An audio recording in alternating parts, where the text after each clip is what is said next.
In 2 Kings chapter 4, we have the story of Elisha and one of the sons of the prophet's wives who's just lost her husband. So you got a widow.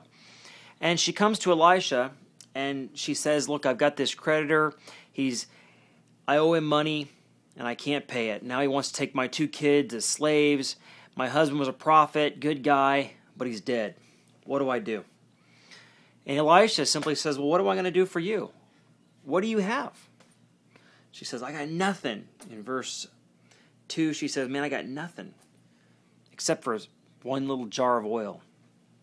And so in verse 3 of 2 Kings chapter 4, he says, go outside and borrow vessels from your neighbors, empty vessels, and not too few.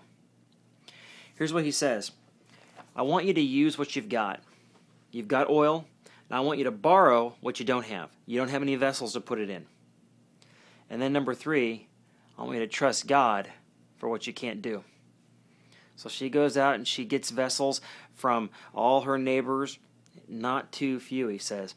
And she brings them back in. He says, now listen, I want you to go into your house, shut the door behind you, and pour the oil you do have into the vessels that you've borrowed.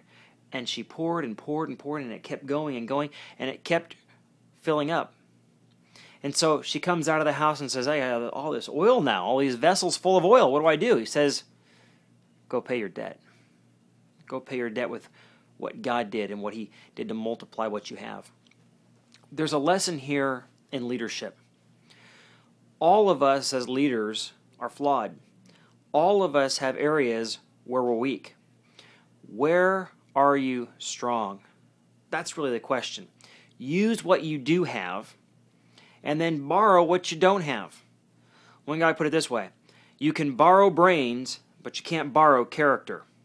If you've got bad character, work on it, because that's something you can't borrow. There are skills that you don't have. Farm that out. Farm that project out. Borrow that. But what you do have, whatever you're good at, whatever God's gifted you to do, that's what you do, and that's where you lead. The secret in this passage is that it happens behind closed doors. You know, it reminds me of when Jesus says, go into your room in secret, shut the door, and your Father who sees in secret will reward you openly. Daniel went into his room, shut the door 3 times a day, and he prayed. That's really where the miracle happens. The last thing I'd point out about this passage for leadership is the prophet says, not too few. He says, don't make little plans. You have this amazing God. We have this amazing problem of a world that needs Christ. This amazing hurdle that needs to get over of unbelief. Don't make plans that are too small. It's only a little view of God that's going to cause you to make little plans. Trust God in big ways to use the little gifts that He's given to us in ways that are way disproportionate to who we are.